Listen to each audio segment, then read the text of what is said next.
This production is sponsored by The Good Estate Agent. With an average turnaround time of 3 weeks, if you want your house sold quickly, then contact Stefan today on 01942 356 577. Quote Super League Raw for 33% off.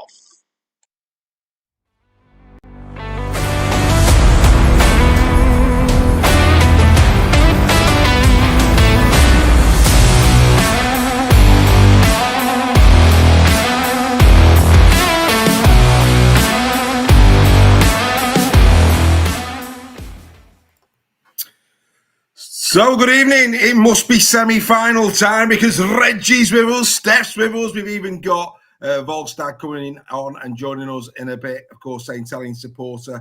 We've got Craig, and we're trying to get a last-minute Hull KR fan. We've been let down at the Def, but we're not going to be getting to Hull KR until the second half of the show. But first and foremost, good evening, gentlemen. Are we well? Good evening. All good. Fantastic. Greg is yet again frozen, so it's just me and you, Steph. He's having loads of problems, he's Greg. He was hoping to join us, but at the moment he's as unreliable as Super League video referees.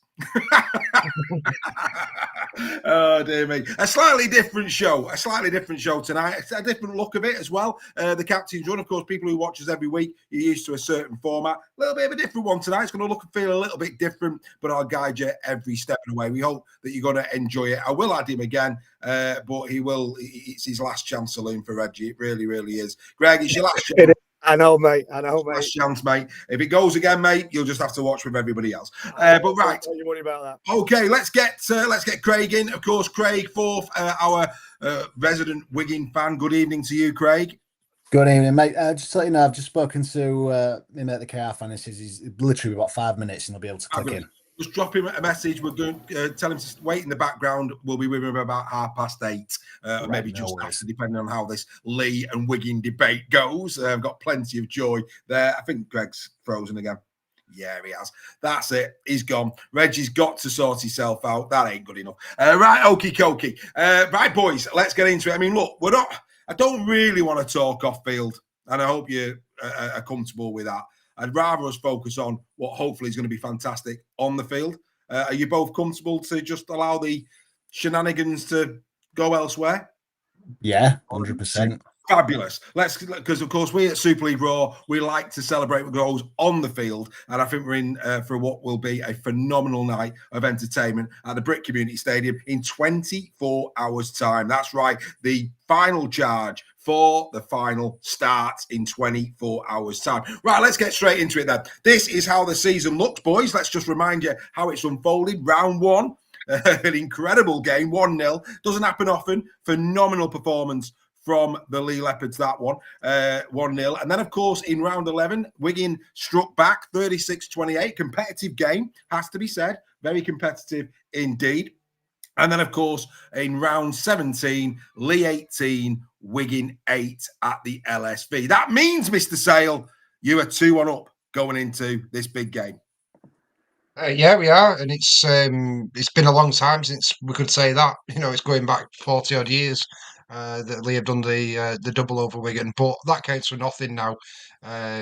This is obviously playoff rugby. It's winner goes to the final, loser goes home. So both sides have had the missing players. Bevan wasn't playing in that last win for Leigh at the LSV. So I don't think we can read too much into the previous things. All we know is that both sides on the day are capable of beating each other. So it should be a fascinating occasion on Friday. Absolutely. And Craig, you must have been very impressed over those 3 games with the Leopards, even the one that they lost 36-28. Very competitive indeed. Oh, there was. Leigh just managed to turn up, and it was a statement of intent from round 1 from Leigh when they managed to show them what they can do in defence. And then, just how they came back on the LSV from 8-0 down with about less than 20 minutes to go to come back and win 18-8 was fantastic from Leigh. They have been quite a joy to watch this year of the Leopards. I think quite a lot of people would be more than happy to say that Leigh have been a joy to watch just up there with Wakefield. And this is just setting up to be an absolute belter of a game tomorrow night. Couldn't agree with you more, boys. Really could. Let's get into a bit of detail. These are the 3 games. Somebody's been busy. As you can see, game 1, game 2, game 3. And Stef, a lot of data there, a lot of data on the screen. If you actually take your time to look over it, I'm just going to go into the meters. If you just take a look at the meters in terms of, the meters made, how close it has been in both post contact and meters made in both of these games. You look at the tackle efficiencies, again, not an awful lot in it. All 3 games, regardless of the scoreline and regardless of who has won, all the key stats say there's been very little between these 2 sides. Yeah, and I think the completion rates as well have been really good.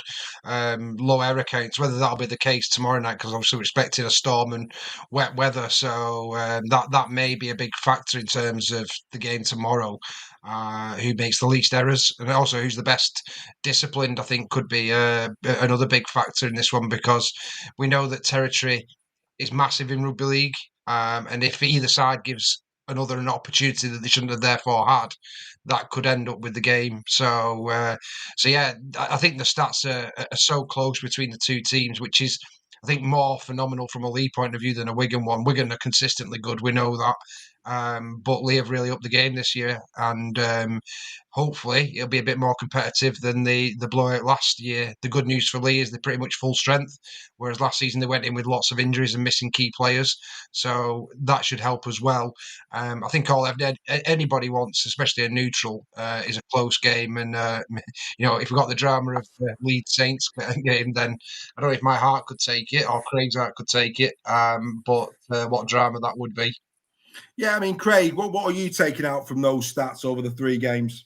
It just goes to show how tight the games actually have been between Wigan and Leigh. There's been not really a chance for blowout. Even when in game 2, Wigan did get to quite a healthy lead and then Leigh pulled it back. It just shows that these 2 teams, there is next to nothing between them. So I've been looking at some stats as well from the last 6 games of the Super League, the regular season. And Wigan and Leigh, they're nearly identical. The only difference is, I think Wigan's only conceded 32 points, Leigh's conceded 68. But there's been, other than that, they're almost identical. Total points scored for Wigan 192, for Leigh 188. That's how well those 2 teams have been in the last 6 games of the regular season, and this is just lining up to be an absolute just classic game. I think this could quite easily be one of the games of the season. Well, that's what we want as a neutral. Those of us who've got no skin in the game. Yeah, I think it's going to be hopefully it's going to be a fascinating game of rugby league. I think both teams have got really good defences this season, and against each other, other than that middle game, where there was a bit of a tri-fest in that one. But both of them have been very, very good when they met each other in terms of defence. Loads to take out in terms of that. I'll tell you what's interesting is, as well, is, there's a lot made, Craig, over Wigan's middle unit.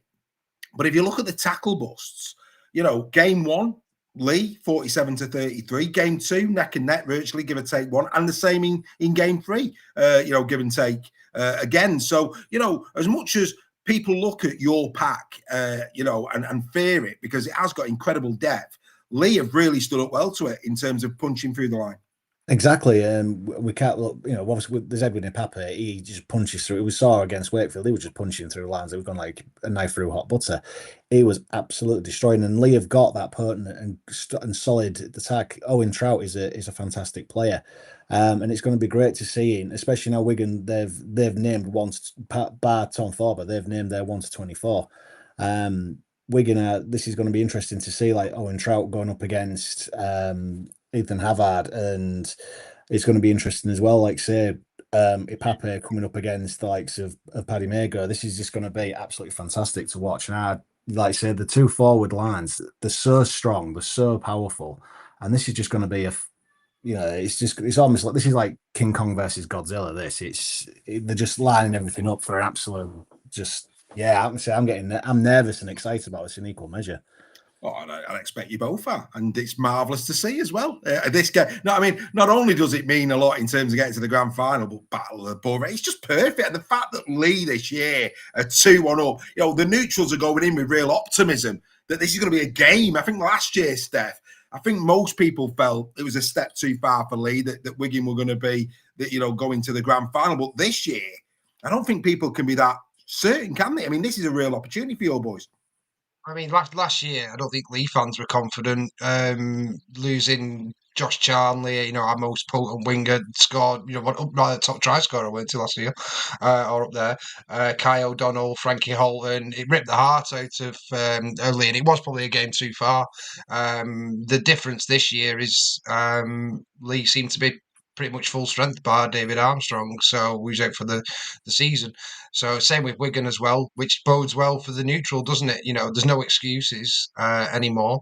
It's 2-1 in the Battle of the Borough. Leigh we can't lose, really. We can only draw in that respect. It's no matter what happens from a Leigh perspective, it's been a phenomenal year. They've broke the records, the highest ever points in the Super League, finishing third highest they've been since 1982. But we'd be lying if we said we didn't want to go one further. And would it be disappointing? Absolutely. I think you could look back and reflect on the season and say it's been successful for Leigh, but it'd also be very disappointing, having got to the semi-final last year, not to go one better and set another record for our club, which we've never done. So yeah, it's one everyone should be looking forward to this, and I just hope it delivers on the pitch as well. Absolutely, Riggers. Happy that we got past the nonsense. We're not doing the nonsense. We'll leave that for other people, Riggers. But we really appreciate you enjoying the fact that we're getting into the game, because that's what we're here for. That's what it's all about. And Stef, just on that point, if you were to fall to Wigan, at the very, very least, you want it to be far more competitive than you were this time last year. That's a minimum, isn't it? Yeah, absolutely. I think that would be the most disappointing. If we got the same score, that would hurt. If it was,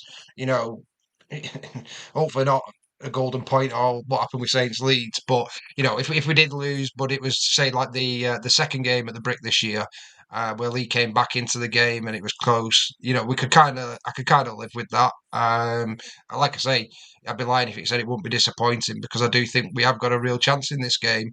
But I think a lot of things have to go right for Leigh for that to happen, because we all know Wigan's pedigree and how good a team they are. They're favourites for a reason. I think they're 10 points on the handicap, which is quite big for a semi-final. We'll come to that later on. But if we can keep close to them, and if it's close at 70 minutes, then I think we have a chance. Absolutely. Super Chats is open. Get involved, guys. It'd be lovely if you could do a few Super Chats this evening. Well, it's not all there, but let's go to the men of the match. The man of the match performances in those 3 games. And all 3, including the game that Leigh lost, went to Leigh Leopards players. Here they come. In game 1, it was Edwin Pape. In game 2, it was Edwin Pape. And in game 3, it was Bailey Hodgson. They were our man of the matches in the 3 games thus far. There's no doubt about it. Edwin Pape, massive for the Leopards, huge for the Leopards. He's been a bit up and down this season by his standards, but there's no doubt he's turned up against the Wigan Warriors this season. Do you fear him, Craig? An Edwin Pape masterclass tomorrow night? Yeah, I do. In all the games, he's turned up and he has literally there's been times when he's just watching thinking he's praying and shouting at the screen or shouting at the crowd to tackle him because he's just running through.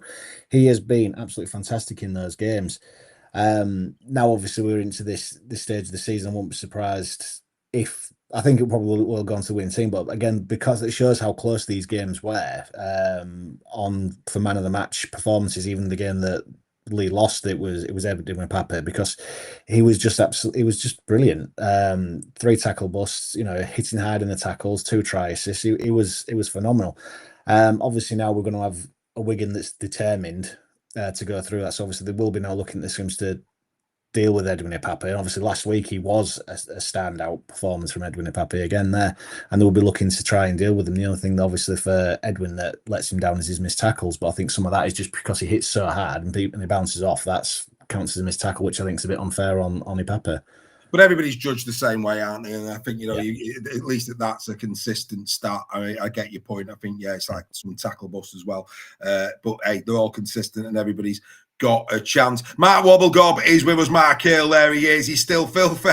But whoever makes the grand final, it'll be an epic night. Oh, God bless him. It must be torture for a Leeds fan to be watching this build up tonight and the excitement around the semi-finals that is on the way. I mean, Steph, 3 man of the matches going your way. Erin Pape, in the 2 games that he won the man of the match, it wasn't necessarily his body of work, it's just when he was on the ball, he made things happen. I mean, the amount of times in these games where he put a big shot on, I mean, some of his defensive work against Wigan this season, sometimes he gets them wrong and he misses them, but against Wigan, he's got most of them right. He's absolutely nailed them. And then also some of his runs from dummy half have come at key points in the game, in game 1 and game 2. That's why he got the man of the match. And then, of course, Bailey in the final game at the LSV.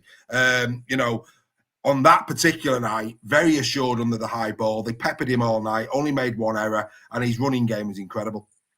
Yeah, well, in regards to Edwin, he really ups his game for Wigan. You can see he's bought into the, he's been in Leigh long enough now. He understands what it means to the fans, and he always seems to raise his game. But I think with Wigan and Edwin, I think they've got a genuine fear of him.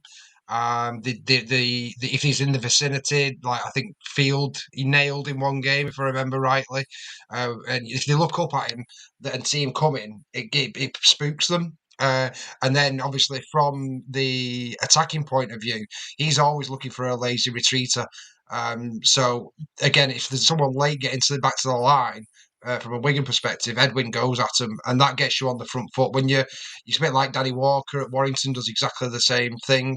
Jez Litton, all these good hookers will exploit lazy defenders, and Edwin is a master at it. And so, if we can give him any opportunity to do that in this game, then they'll regret it, because he will run and run and run.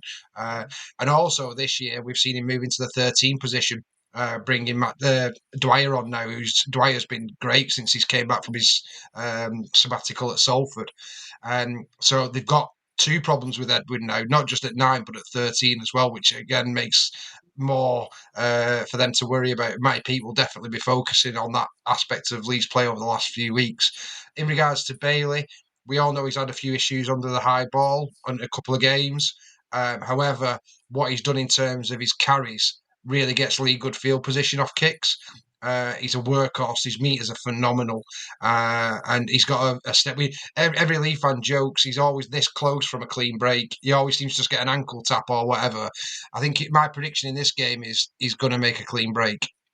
Well, we'll wait and see. Anybody who's watching, Martin Delaney, good evening to you. If you're watching on Facebook, shoot over to our YouTube channel, because that's where most of the debate with other watchers is going to take place. So get involved in that debate. So if you're on Facebook, if you're on LinkedIn, maybe move across to YouTube. There's a load of people watching on YouTube, and the debate will carry on there as we go through the show. Nobody's getting into this level of detail, believe you me. Not even Sky are going to get into this level of detail in the 30 minutes that they've got tomorrow night. You're in for a treat tonight, folks. Right, here we go, boys. A couple of key stats for you. Here we go. In terms of tries scored, Wigan Warriors 30 more than Leigh this year.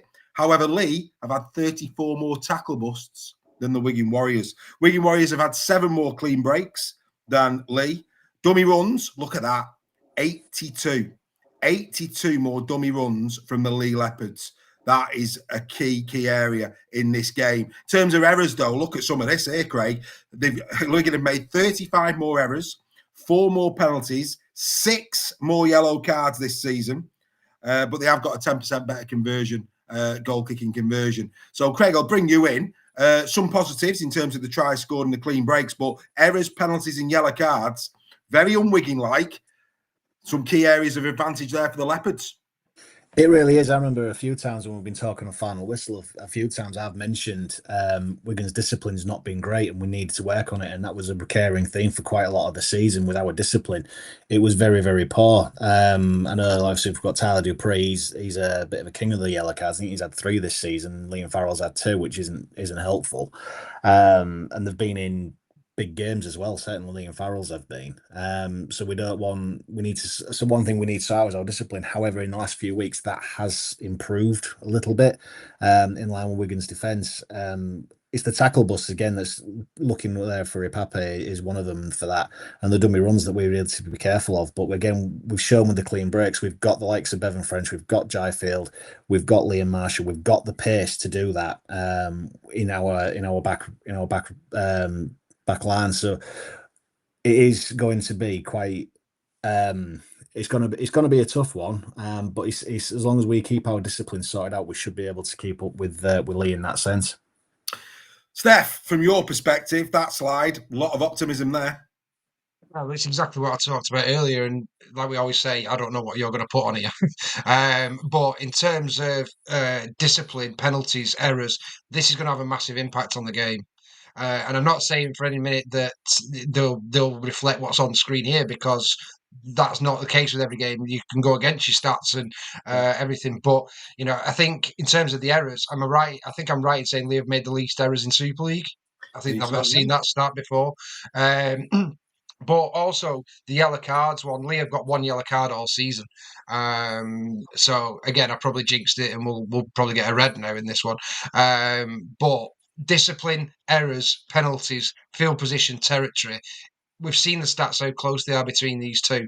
Those are the difference makers in a game of rugby league, and not only from a territorial advantage, but also from an attritional advantage as well. Because once you start going and repeat sets and things like that, that has an effect then on your defence, which then results in your other stats there, which is your tackle busts and your dummy runs. So if Leigh get on top on the error and penalty count, and we're going to concede in those, then that's when we will see Edwin Ipape and Brad Dwyer coming on and really punishing those mistakes. And we'll then see whether the week off affects, or whether momentum has affected it for Leigh.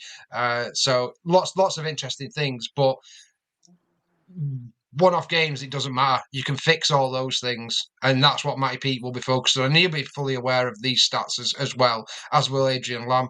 And it's about the genius of coaching, and who I both believe are genius coaches, picking out those areas and really putting a good game plan together to nullify your own weaknesses. Absolutely. I just think that's a real. And look, I love the fact that we've got Riggett in the chat saying pure stat nerdery, but it adds to the debate. We back it up. If we're going to talk about things, let's have the stats to back it up. And some incredible narrative in here. Right, let's get to it, boys. Here's your teams. Here are the squads. These are the 21 manners. Steph has just joined the chat, not Steph Sale, of course, but another Steph. We'll get to that when we get to KR. But Steph has joined. She has saved the day, Craig. She saved the day. She'll be coming on for KR in about maybe 5 or 10 minutes' time. Stay where you are, Steph. But let's carry on this debate over Wigan and Leigh. I mean, first and foremost, Craig, you must be delighted to see that 21-man squad and the strength is there when it matters. 100%. I think it's the second time this season. I think it was just against Leeds when we actually could have had 1 to 13 on the pitch. But to see 1 to, like I said earlier, 1 to 24, minus obviously only one player, Tom Farber, on that pitch, on that lineup, is brilliant news for Wigan. This is our full strength, as strong as we can possibly be, team that we have got there now ready to play. And this is going to be very exciting for Wigan on that front. See what we can do. Big question. And I think it's one of the bigger questions. I think we know most of who Matt Pete will probably select out of that 21, but he's got a big decision in terms of right wing. Would you go Eckersley over Miskey? I would go Eckersley. He's shown to be. I mean, Miskey in the last few weeks, he's really come along and he's been scoring some tries. But Eckersley's just been showing that on the wing what he can do. He did it against Warrington, just showed his absolute speed that he's got. And if he can get a break, Eckersley's gone. He's like Jaifield or Bevan French. If they get a break, they're gone. And having 3 players that can do that on a pitch is just something that you need, especially in a team that against Leigh that's going to be up there. And we are going to need the breaks to get through this solid Leigh defence.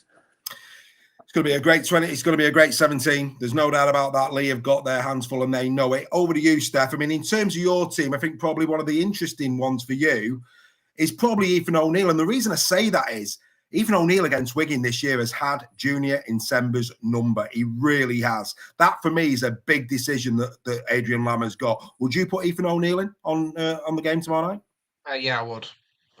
I know he's not had a match and match fitness maybe won't be there, but we've got everyone back now. So just like I know we're going to have named to their 24, that pretty much is Leigh's strongest squad. Forget the numbers now. We've worked out who our best squad is. Yeah. Bar David Armstrong, it's our strongest. It will be our strongest 17, 18. But in terms of second rows, we've got Owen Trout and Frankie Holton. to cover, that position. So I think Ethan's worth the risk in that respect. In terms of match fitness, he doesn't have to do, 70 minutes. The other two can compensate for that. It's a question really of who'd you drop, out of who played last week. And the only person I would look at in that respect is Jack Hughes. Although Jack's been playing really well, and it'd be a bit harsh on Jack. I just think Ethan O'Neill brings that little bit more. Yeah, I mean, what I would say about Jack, obviously a former Warrington player, is I think Jack's prone to a penalty or two. I've not seen that from Ethan O'Neill, and I think Ethan O'Neill, he's younger, he's fitter. I think he's got more to his game. That try against KR, where I think he probably aggravated his injury, was a cracking try. I mean, he's got so much. I mean, one of the, again, we'll be talking about that in one of the weeklies over the winter. Who's been the best newbie in Super League 2025? Ethan O'Neill, Tessie knew those two are definitely be in that discussion for top spot. But apart from those two, for me, I think we could probably guess who else is going to be playing in both sides. Steph, would you agree? Yeah, I'd say so. I don't think there's going to be any surprises, barring if there's any niggly injuries that we're not aware of. And both coaches will just put their strongest squad, so it confuses the other coach, doesn't it? So it still keeps them guessing. But yeah, barring any sickness bug or injuries, I think it'll be two very strong sides. And I'm not having anything to do with that. Good evening, Heather Bailey. I hope you're well. But what I would say is that a lot of love for Ethan O'Neill in the chat. Carrie's in there. Paul Fales in there. Good evening to Nicola Burtonwood, giving the kisses out as always. All the Leopards watching us tonight. We're hoping you're enjoying this build-up. It's going to get more factual. We're not done yet. But yeah, it's an outstanding looking team. Right, let's get into who I believe are going to be the danger men, starting with the Wigan Warriors. And I picked these three: Jay Field, Bevan French, and of course Jake Wardle. Look at the stats. Absolutely incredible, boys. Craig, I'll start with you here. 36% of all of Wigan's tries this season have come from those three players. Yeah, and what's the amount of games that Bevan's missed as well, and he's still got 12 tries. 19 games, mate. 19 games he's played. 19 games. So there's still missed quite a few games, and he scored 12 tries and 22 assists as well. That's phenomenal. It just shows how good he is and why he's so loved at Wigan is Bevan French, and why he's the superstar of the Super League. Jake Wardle you look at him and think, oh, he's been quiet, but 15 tries and nine assists. He's just showing what he has been doing. It's just been, a lot of it seems behind the scenes, but obviously our star man this season has to be Jai Field. He's been there when we're at Bevan, and when we've needed someone to really drag Wigan back into a game, it's been Field that's done it. He has just been phenomenal for us, and yeah, that's why he's up for the Man of Steel. And I think putting the conspiracy theory hat on, you probably turn around and say for man of the match, you have to be looking at Jai Field regardless of turn-ups. Like last year with Bevan French, getting it pretty much all the time. But Jai's just been brilliant for us, and this is where it's going to be. One is with the combination with French and Field lining up again, and showing what they can do if they can create the gaps from in the Leigh's line, but if they can tire out the likes of Papa. I mean, that's a big stat as it is. 42% of all try assists of Wigan have come through these three players. I mean, that is scary. So, I mean, it's no doubt about it. These three men, Craig, from a go-forward perspective, are pivotal for you.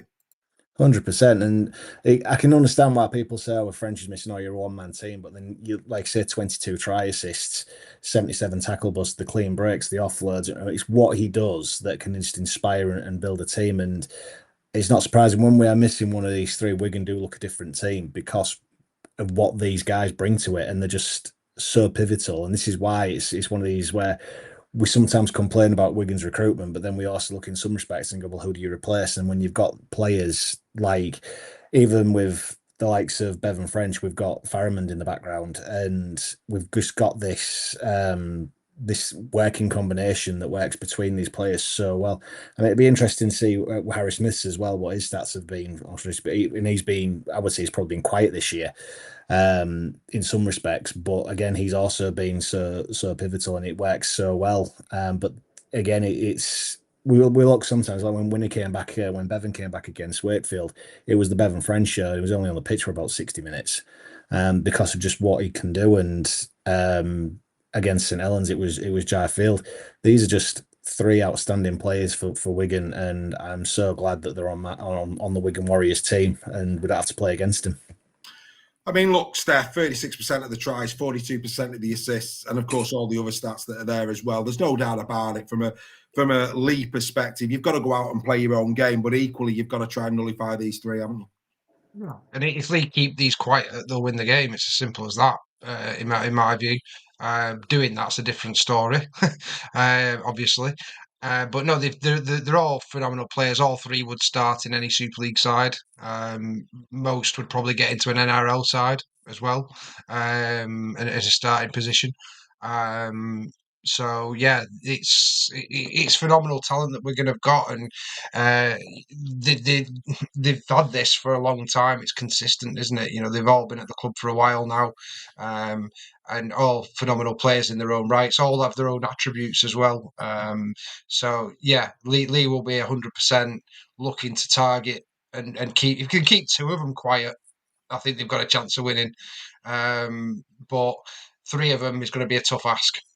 It is indeed. And, whilst we've got a little bit, it's a good question, so I'll ask it now so we don't forget about it. Craig Mark in the chat saying, Wigan were on form, the break has come at the wrong time. Do you think that's going to have an impact on your team on tomorrow night's game? I'm probably going to say not, because when we've had breaks before, we seem to come back a bit stronger. We did last year against Leigh. Obviously, people thinking, "Oh, that break will it affect us?" And we came back incredibly strong from a Leigh team again that was finding form. I think, as Stef will recall, was it they had so many games? Was it 9 games out of 10 they had to win or something?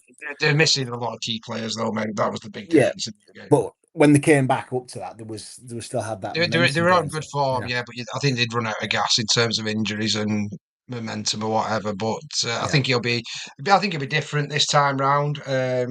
It's we always say it before Wembley, don't we? You know, should you rest your players? Should you not? And it's worked for some, it's not worked for others. So I don't think there's a right or wrong, and it can go right for you, and it can go wrong for you, even for the same team. It's about how those play. I know we're going to have been away in a training camp last week to keep their momentum going, which is great from the Wigan club to do that. But it's one of those where we can't talk about that. We can't have any analysis on it. It'll just be what it'll be on the night, and we'll find out tomorrow.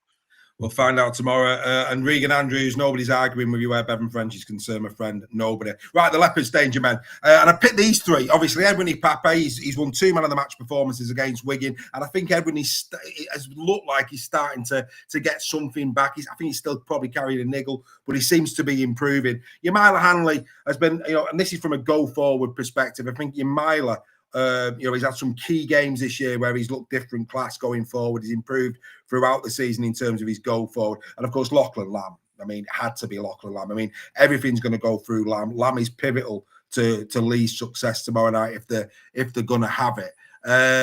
Unlike the stats where these players are concerned, from a try perspective, only 11% of the tries in Leigh have come through these hands. However, 60% of the assists because of Lamb.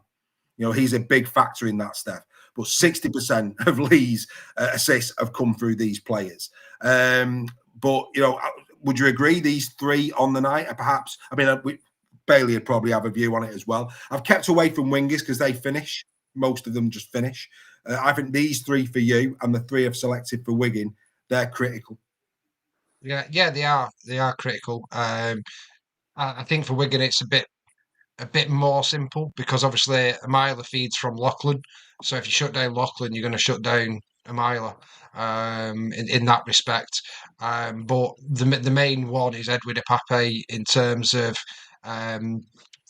what he does and the damage he can do. Again, his quick play the balls, quick ruck speed is what has enabled Lamb to get those 41 assists this year. So yeah, I think for Wigan they need to focus on Lamb and Ipape. If they shut those two down, then that will by default have an impact on Amaya Hanley and the rest of the Charnley and Brand on the wings, and also from a Tessie New perspective, because I think personally I would have had Tessie New over Amaya Hanley in this. I think he's that much of a handful.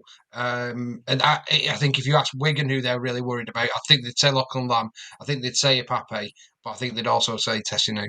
Yeah, but I think from a try-threat perspective, I get your point. I do. I was looking at it more from a try-threat because I think Yamal has probably been more of a try-threat over the course. But you're right, all three it is. And I think what it highlights as well, and I hope you'd agree with me on this, I think Wigan have got players that can just do something out of nothing.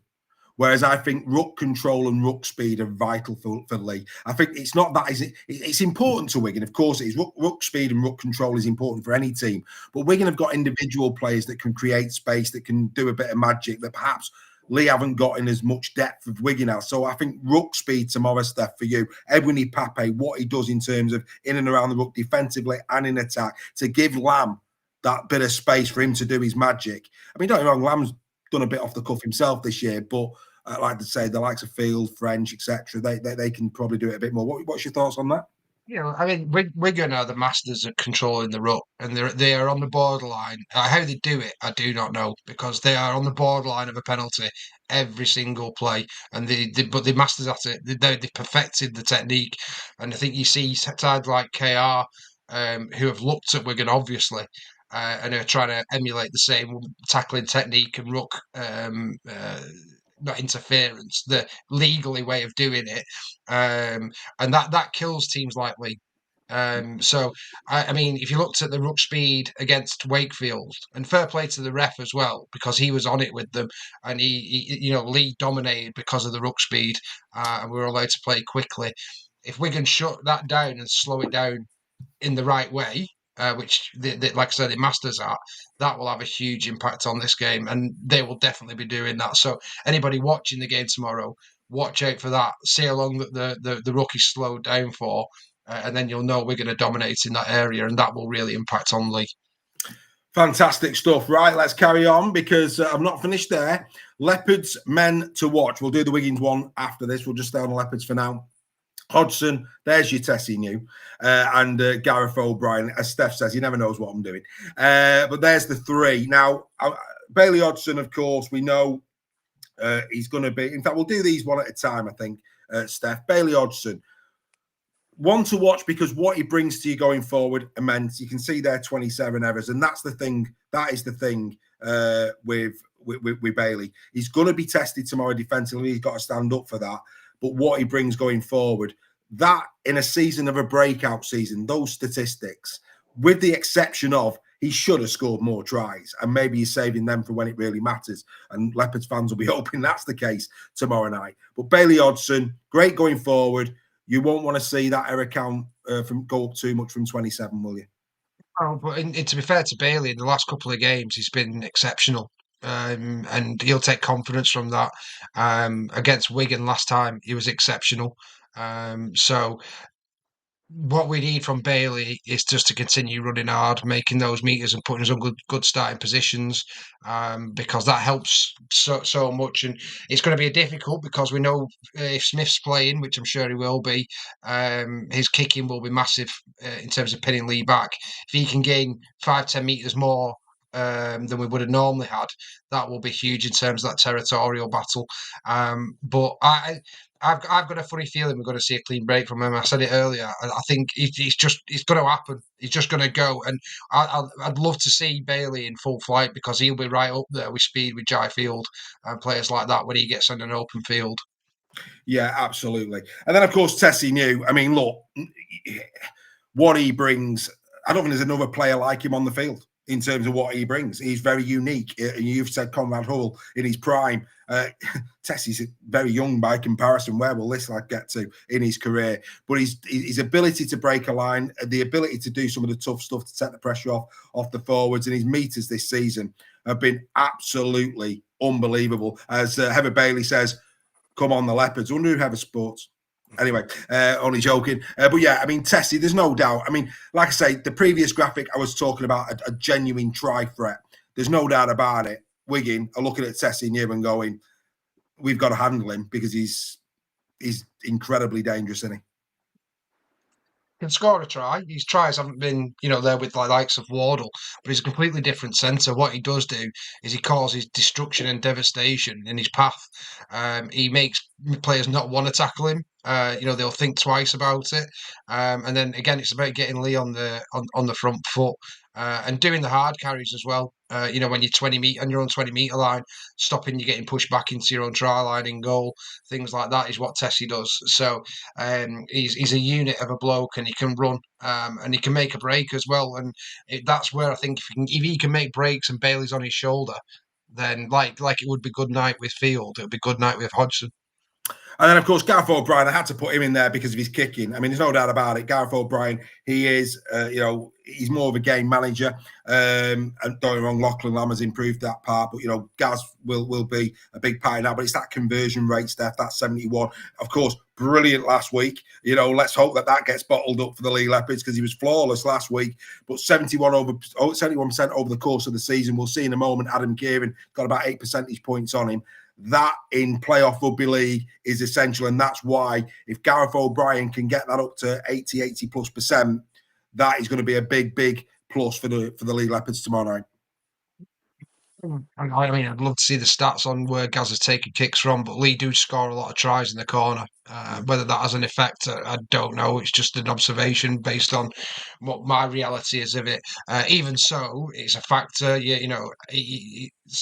71% is middle of the ground Super League stats, and in tight games it can absolutely make or break your game. So if he carries his form on from last week, though, brilliant for Leigh. That'd be great.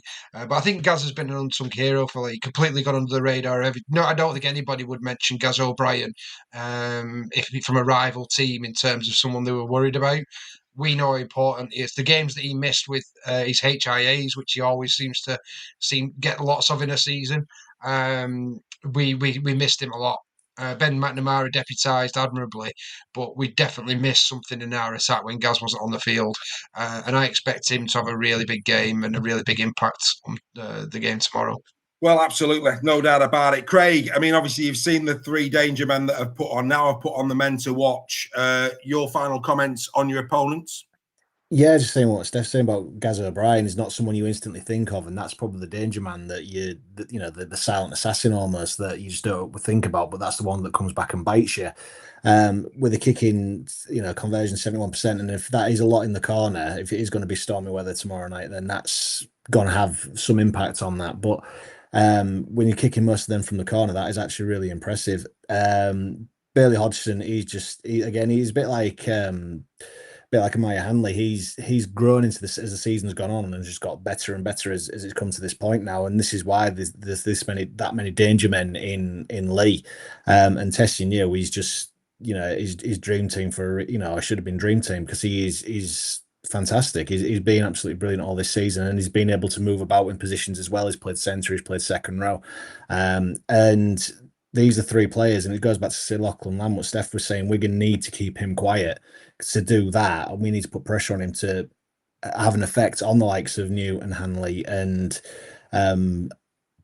Gaz O'Brien and so on. And these are all the players you mentioned there for Leigh. All of them, you don't want to having too much time on the ball, and because they can hurt you. And this is why Wigan's going to have to be really up for this tomorrow night, because these players, the stats don't lie, and they can. Like it says, like there's just from there's 22 clean breaks from 2 players, so they can strike from anywhere.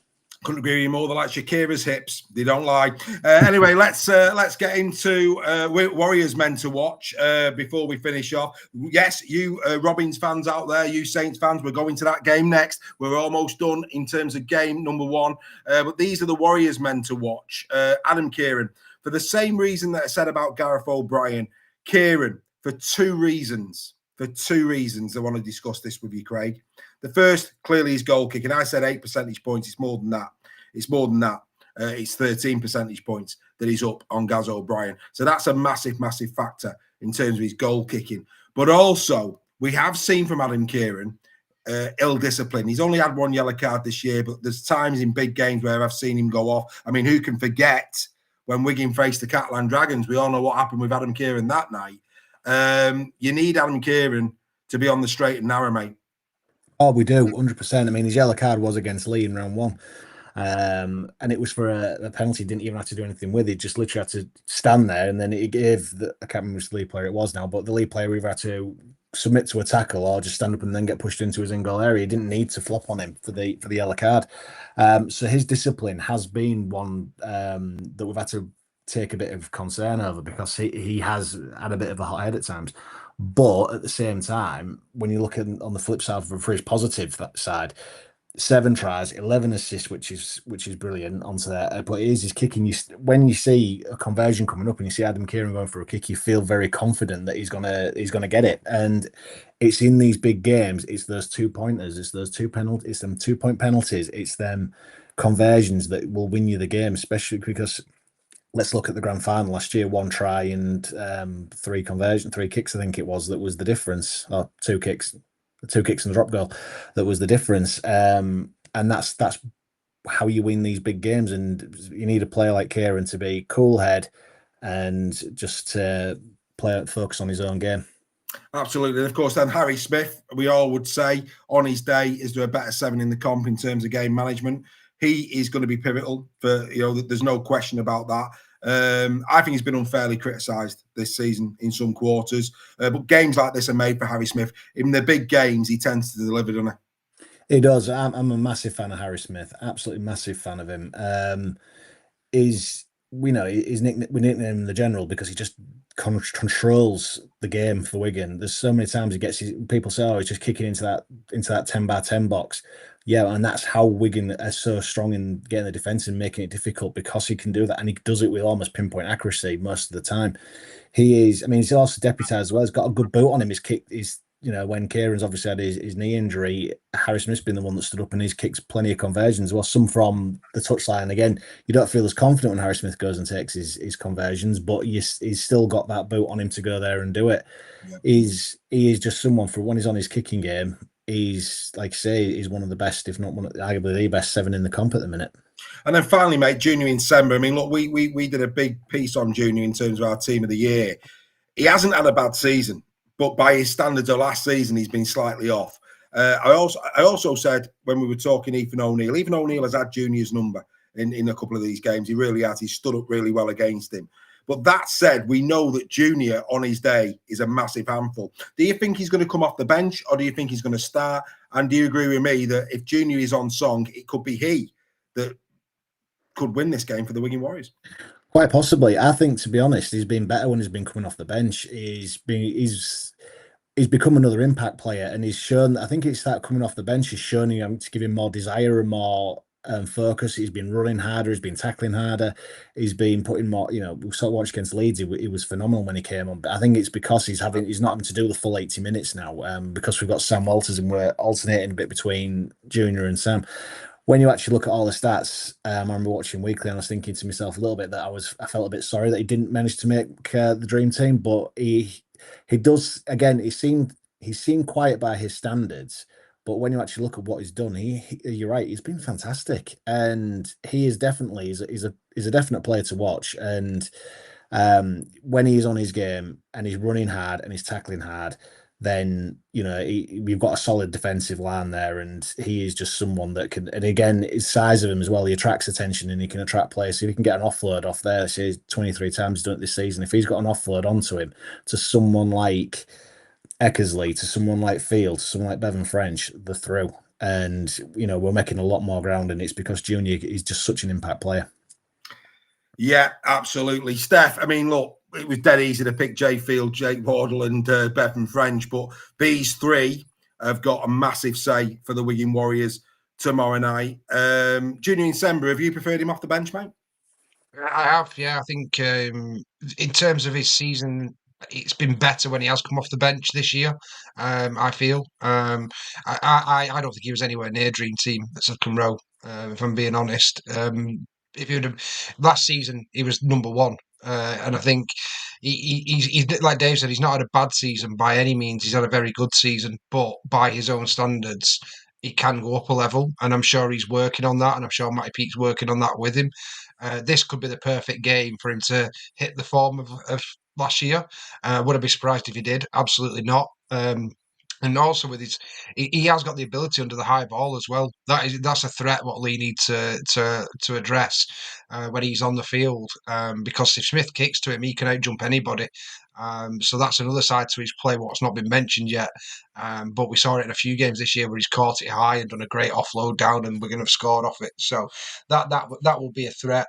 But you could have put any Wigan player on here. You could have put Marshall on. You could go through pretty much the whole team, can't you? They've got class all over the park. But Harry Smith, for me, he's going to have a massive impact on this game, regardless of what people think of him and don't see what he does. In this game, you'll see what Harry Smith does. He's a game controller. He's a kicking masterclass in terms of the open play kicking, and he'll be penning Leigh back in their 20 and making Leigh do the tough stuff. So again, like Wigan need to focus on Lachlan Lamb. Leigh really need to get kick pressure on Harry Smith so his kicks aren't as effective, because if they let him kick for fun, Wigan will win this game, no contest. Fantastic, boys. Hopefully you've enjoyed the different style of Captain's Run. It's far more in-depth, this, isn't it? Somebody's been busy. But look, like I said, if you're going to have a debate, you've got to back it up. You've got to, I think that has added to the conversation. Of course, we're going to be moving on to KR and Saints now. But before we do, boys, don't go anywhere. Watch in the background. And of course, we'll be back for Bet Stef at the end of the show. But we need predictions now, Steph. So over to you, Mr. Sale. Of course, Craig, you're representing the members. It's pretty much between the members and Steph who's winning the prediction league. It's not that, of course, yours is going to be pooled with everybody else's, Craig, of course. But Steph, where are you going, mate, and by what score? Real difficult one for me to try and predict this one. Obviously, with my Leigh hat on, but also with my Super League Raw hat on. Yeah. I think it's going to be a real close contest. I'm gonna back my team on. I'm going to say Leigh 1-8. Leigh 1-8. Craig? I know a lot of the members, because we have our poll, and a lot of members are thinking Leigh 1-8 on this one, but this is a game that could be an absolute blowout, or it could be golden point.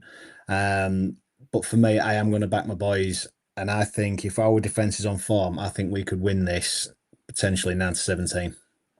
9-17 to the Warriors. I'll be honest, we haven't gone off field. We haven't, and I think that is a factor, and I would say that it's going to be interesting to see what the impact. I mean, again, whatever happens, that's going to be talked about. But I don't know. I think the interesting thing is, and we go.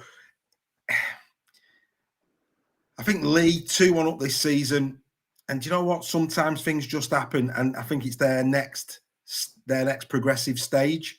I'm going to go Leigh 1-8 because I want a new name on the trophy. So I'm going to go Leigh 1-8 in the hope that we get a new name on the trophy. Not necessarily Leigh, but we get a new name on the trophy. So I've said at the start of the season, go and have a look. Right when we started this season, I said, when we were predicting who was going to win the grand final, I said KR for the Shield. And then when I was asked for the grand final, I just said new name on the trophy. Didn't know which one it'd be, but I just felt it'd be a new name on the trophy.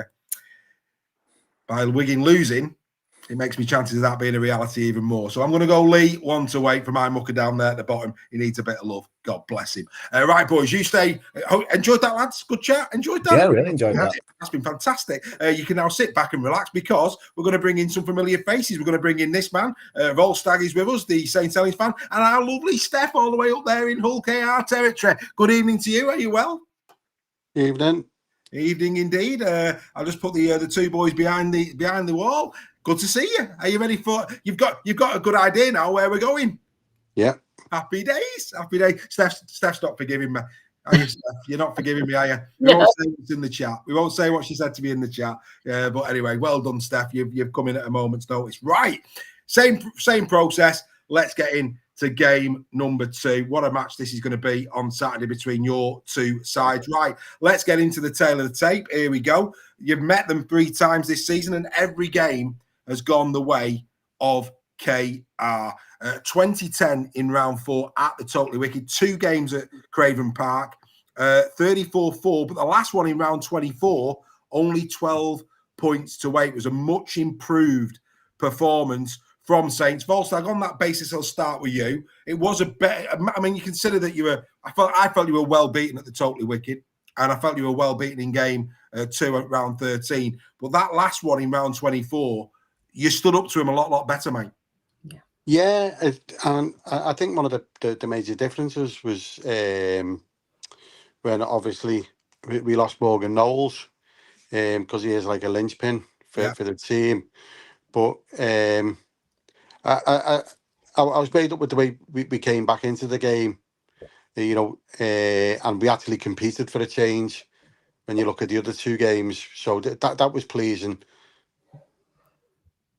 Couldn't agree with you more. Fantastic. And Stef, from a KR perspective, that last game in round 24, and the fact that Morgan Knowles did go off, and let's be fair, arguably he is their best player this season. There's enough there for you to be worried about, isn't there? Yeah, I would agree. I would absolutely agree. And I think, we hit a real purple patch of form right sort of in the middle of the season when we turned them over 34-4. That was a really good run that we were on there. But come round 24, this is when things started to get a little bit more shaky for us. And I think we got over some humps, but we made really hard work of it. And the Saints game was one of those, and I do absolutely. I think that Knowles going off was really key for us. I think that changed the game. The battle of the forwards between the 2 teams as well, that obviously had an impact on that. So I'm not overly confident for Saturday. There's a lot of factors at play, and I'll be really interested to see where this one goes. Well, let's see where the conversation goes first, because that's going to be interesting and all. But yeah, no, there's no doubt about it. I think the fact that Saints were competitive in round 24 gives the neutral a lot of hope here that they're not going there to make the numbers up, that they have got a genuine chance of pulling off another shock like they did against Leeds in incredible fashion at the weekend. Now, the mad thing, let's get into a bit more detail with regards to these. I don't know if you saw this slide for the Wigan for the Wigan League game, but as you can see, these are the 3 games that you played them this year. Of course, the white one was at the Totally Wicked, and the 2 reds are at Craven Park. Again, when you look at this, with the exception of game 2, where clearly the possession, the completion rate, and everything about game 2, as you said, Steph, was very dominant. The other 2 games, very, very close. There's not an awful lot in it. When you look at meters made, post-contact meters, interestingly, the tackle bust as well. Certainly, it has had an advantage to KR in game 1. But then look at game 2. Game 3, where Saints were 47-30, which again bodes well for them. So like I say, certainly with the exception of game 2, game 1 and game 3 were pretty close affairs in terms of statistics, Steph. They weren't comfortable, albeit I do think 2010 flattered Saints that day. Yeah, I'd agree with that. And I think the completion rate in game 3 as well, 87% for St Helens. That's, 10% better than what we were churning out on that day. We all know, don't we, that a better completion rate generally lends itself to a better result towards the end and a much closer game. And I think that's quite, 77%. I think there's some improvement to be done there. I'm not too sure what impact the weather's going to have on Saturday in terms of the completion rate and the errors and the things that might churn up, and whether or not that'll affect them numbers. But yeah, I certainly think we've got a little bit of work to do. Yeah, I mean, obviously, from your perspective, Volstagg, like I say, there's enough in those game 1 and game 3 stats to suggest that Saints on their day can compete in key areas of the field. Definitely, we've got to go in there and believe that, we can actually beat KR. We've got to be positive. We've got to have a good frame of mind. When you look at like the season we've had, and it's been an up and down season, but it counts for nothing now. This is like your playoff game, isn't it? Anything can happen, and we've just got to believe. Well, you've been believing all season, mate. You've been believing all season. Even when those around you have doubted, Volstagg, you've had your belief, my friend. But, really interesting stats, really interesting games. And like I say, that last one, that 12-8, really gives us a bit of optimism as neutrals that this could be a real quality game. But, Steph, you're spot on. If the weather's pretty poor, that might lend itself. In fact, let's just go there, actually. That probably lends itself to Saints, Steph, because, if it was a dry track with the players that you've got, the form you've been in for most of the season, you'd be thinking happy days. But if it is going to be a windy, slippery affair, that tends to be a leveler where, Volstagg would, I'm sure, concede that KR are the better side this season. There's no doubt about that. But that weather factor just maybe levels it up a little bit. I think we saw that in the Challenge Cup final, didn't we, with the weather and how that changed the game and the rain. And I'd agree with that. You know, when Hull KR are firing and they're playing their expansive rugby, they're throwing the ball around. You can't get away with that in the wind and the wet. And, you know, as I've said in the chat several times, Craven Park at the best of times is like a wind tunnel anyway. You know, it's like Tornado Alley, without adding into the fact that we've got a storm that's going to be blowing over. It's going to dampen down the kicking game and the conversions. And obviously, if it's wet, there's going to be more errors, slipping, knock-ons, all of that to factor in. So it's probably going to change the style of play, which I'm not entirely sure completely suits our style of play and the way we've been playing all season. And the fact that the weather is going to be the way that it is, Volstagg, on Saturday. George Whitby omitted from the 21-man squad. We're going to get to that in a minute. But whilst we're talking weather conditions, Mozambique's kicking game has been pretty shoddy, it has to be said. If he's going to go Mbai again in the middle, maybe Johnny Lomax, good player, but if George Whitby was playing this on Saturday with his variety of kicks, if the wind's blowing, that'd give for me Saints a lot more to be KR a lot more to be worried about than if it's going to be a Wellesby stroke, Mbai stroke, Lomax combination in your middles.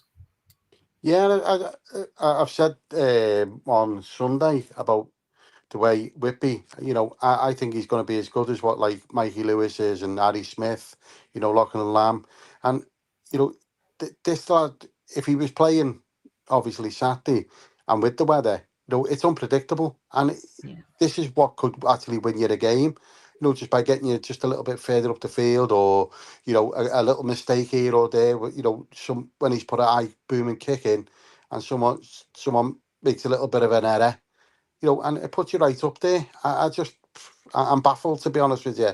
Really, I'm baffled when I seen the squad. Yeah, me too. We'll get to that squad in a moment. But like we did with the first game, let's see who the man of the matches were. And when I put this together, I mean, people call me the Oracle. I had to go back and look at all my stats. I mean, I keep spreadsheets like you won't believe. So even I didn't know who was the man of the matches in these. But I did have a little wry smile because all three of them were in our dream team. Who'd have thought that? Jack Broadbent in game one. Mikey Lewis was man of the match in game two. And Jez Litton in that tight one, 12-8. Got the man of the match. Three brilliant players have been outstanding all season, Steph. There's a handful on that screen, isn't there? Yeah, there is. And, you know, I've been sort of debating the Jack Broadbent Gildart in my head over the last, 24 hours or whatever since the squad's come out. And the last couple of times I've seen Jack Broadbent play, I thought he looked quite tired. I thought he's given so much this season in various positions. He's been moved around the park. He's literally been asked to do a job. He's put that hat on and he's done it, and he's done it really well. But I did think the last few times we've seen him play, there's been a little bit of fatigue setting in, a little bit of tiredness. And obviously Gildart's come back. He's quick. He obviously scored against Wakefield. And I'm undecided, Dave, whether it'll be Gildart or Broadbent that should play in the centres, I'll be honest. For me, it has to be Broadbent. I'd be devastated for Jack. The way he's played this season, I think it's the changing of the guard. I think Stef said it on Weekly that, Jack Broadbent starting centre for KR, he's earned it in his 2025 season. I'd be devastated for Jack if he didn't get it. I really, really would be. Mikey Lewis, when he got the man of the match, Stef, was really in his pomp. I mean, he had up until Wembley, I think his form was exemplary, unplayable almost. Since then, again, by his high standards, I'm not saying he's played badly, but by his high standards, not being as good. You need Mikey firing again if you're going to win it. If you're going to win the whole thing, you need Mikey now to produce two of his best performances starting with Saints on Saturday. Yeah, and I'd agree with that. I mean, obviously Mikey has his flashes of brilliance even when he's not playing, to the best of his ability, and he'll flick a switch, something will happen, and he pulls some out the bag, and we see him do it time and time again all season. So, as much as I'd love to see him firing and playing exactly how we know he can play, we might also be reliant on the fact that he can just switch it on and he can pull some out the bag and pull something from nowhere. I just hope that he passes the ball around a bit. He shares that possession a little bit as well, because I think sometimes, he's powering down. He could absolutely make a pass and he doesn't. And I sometimes think that if he'd made the pass, we might have had a slightly different decision, a different outcome. But, I'm not the professional they are, but this is just my observations of what I see. Yeah, I mean, Paul Fell said he doesn't see KR breaking down. Saints breaking down the KR defence. But we also must remember Saints' defence has been very impressive, Volstagg, this season.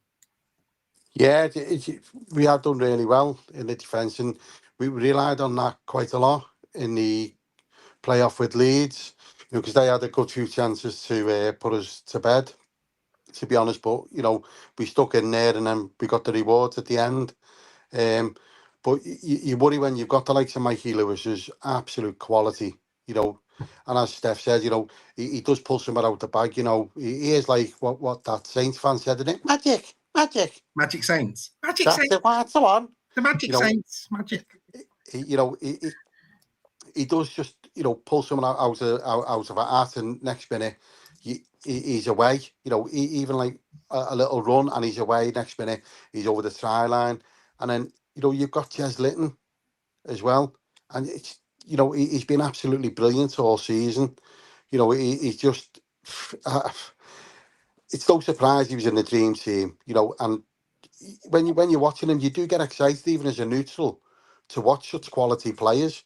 You've got to be mad if you didn't enjoy watching certain players. And when you're watching them, and they're so quick as well, which is one of the things we've got to worry about.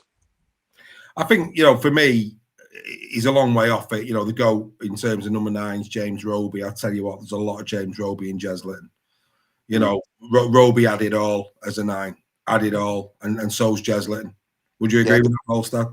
Definitely, even for his defence, he puts his body on the line. He doesn't look a big lad, but he's not scared to go in. And Roby was exactly the same. Put yourself in there, make the opposition make a mistake, and you're back on the front foot again. Yeah, right. Okay, look away. Look away now, Volstagg. Some key stats. A 5-game winning streak for KR. A 5-game winning streak. Who'd have thought that? You wouldn't have thought that 3 years ago, would you, Volstagg, when you were winning, when you were winning your 4 in a row? Was it 3, 4? I'll lose 4. I'm only joking. I'm only messing. I know it's but yeah, 5-game winning streak. 19 tries more scored this season. This is an interesting one, Stef. 75 tackle bust more, St Helens. Now, a lot of people look at the pack of, a lot of KR fans say, oh, we've got a monster pack, the pack of a dominant force. 75 tackle bust more from Saints this season. Maybe not as dominant as perhaps KR fans think they are, the pack.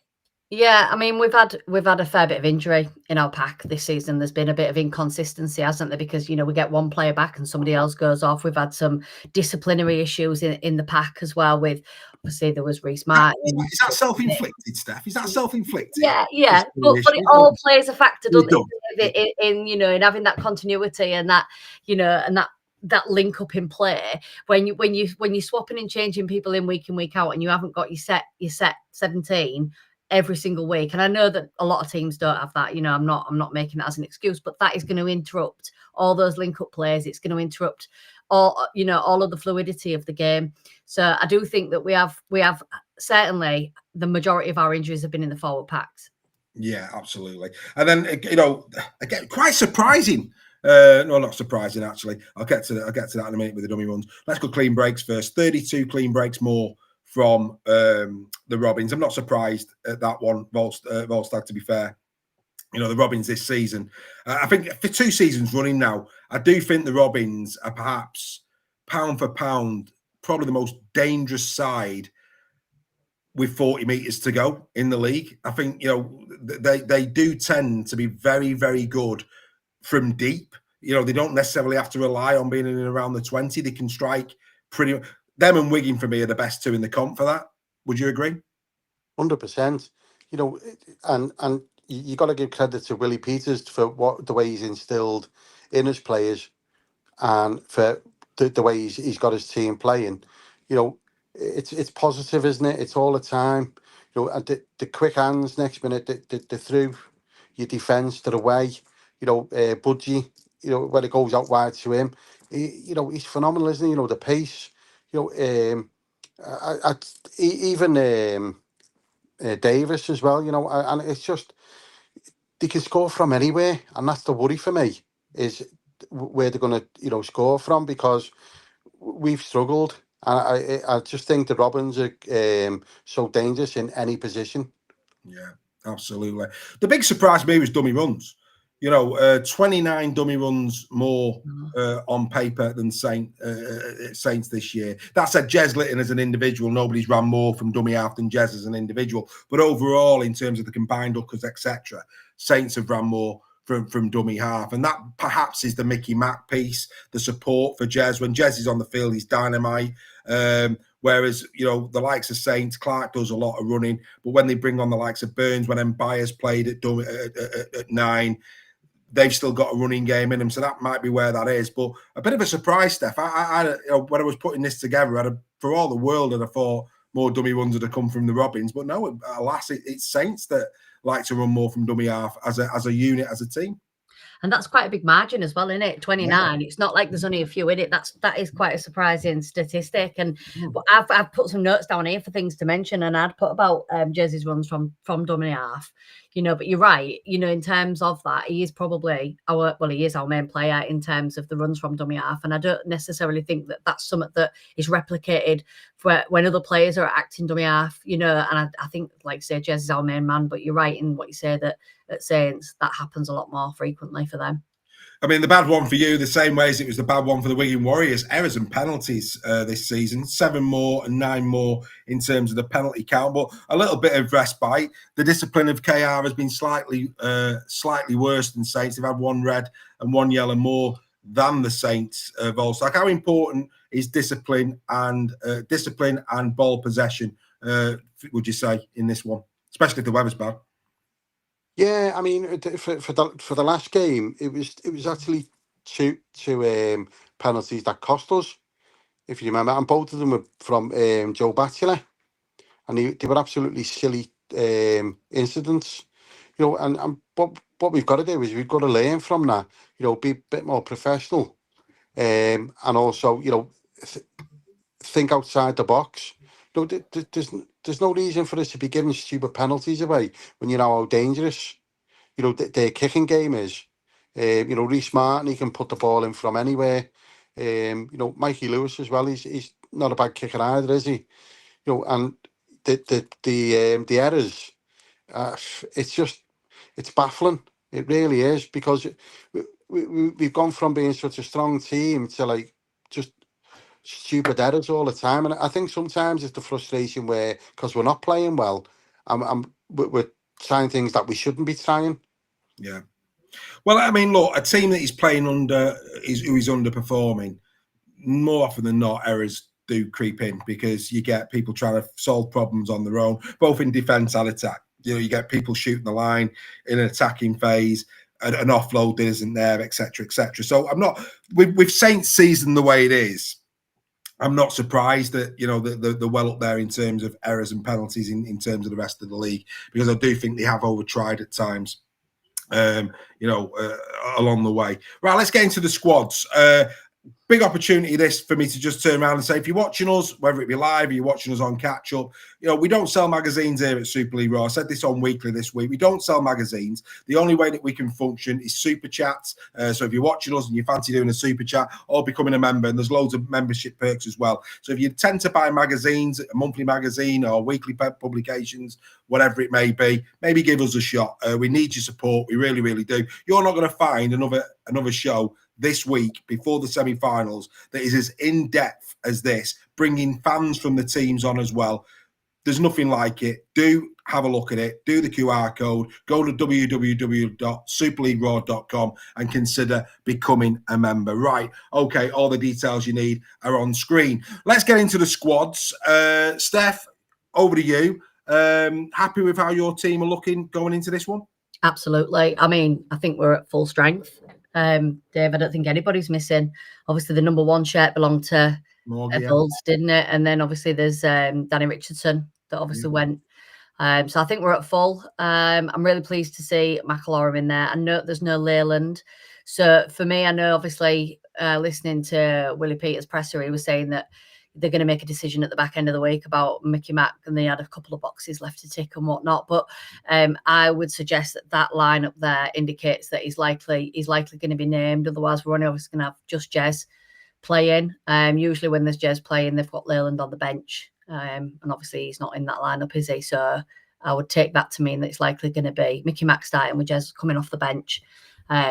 Really pleased to see Burgess back. I do think that that's definitely been missing on our edge. Like we're saying about our attack seems to have spluttered a little bit, and I think that link up on the edge there was really key for us. And I think we went through a period, didn't we, where we were playing Booth, we were playing Broadbent. There was a lot of mixing and matching around, and I think that had an impact on our overall attack. So I'm really pleased to see that back, and I'm really interested to see how Morg goes as well today. Obviously, he came off the back of a really good high. He got try of the season for Hull KR as well at the awards, and obviously his try on the field. To win as the league leaders was sensational. So yeah, I'm really looking forward to seeing him play. I mean, I think I think the addition of Morg has been unbelievable. I think it was perhaps the missing piece of your jigsaw. Yeah. He has given you so much this year, hasn't he? I would absolutely agree with that, and he plays with a smile on his face as well. And you know what? And I think he's tough for a player. He's only little. He's not very big, not a very big guy, and he's quite tough. He takes some right clatters. And I know there's a lot of narrative out there that people say that he plays for the penalty and whatnot, but he doesn't have to take some clatters, and he gets back up and he cracks on. And it's not often that he stays down or milks anything like some other players potentially do. And I think the link up with the backs as well, I think he's brought something really special to the team. Yeah, it's a great spine. Volstagg, your squad? Yeah, I'm obviously gutted that George isn't George Whippy's not in it. I'm not too sure about Percival because obviously he was heavily strapped on Saturday. He was limping around, so I know they're waiting a little bit longer just on him. He will be a big loss if he's not playing. He's for me, he's like Mr. Consistent. He gives you 8 out of 10, I'd say, in every game. Good to see Bennison's in the squad. It wouldn't bother me starting him again. As you know, I do like that lad, and I think he was harshly treated from the Magic Weekend. Yeah. Good to see Matty Lee's back. That'll be great. And I think we're lucky to have Sheridan in the squad after last week. Very lucky. I'm not picked Sheridan out to talk about. So now you've mentioned him. I think we spoke about this before. I think we might have spoken about this on Final Whistle, but not everybody watching tonight or on repeat will have heard that conversation. Are you concerned about Curtis Sheridan in a game like this? Yeah, because if it's not going our way, that's where the frustration comes in. One little sort of comment or a silly little, late sort of tackle, and the reaction could be there, and boils over next minute. He's there's a red there because he's got the capability of just the red mist coming down, and next minute you're up against it, aren't you? Yeah. Absolutely.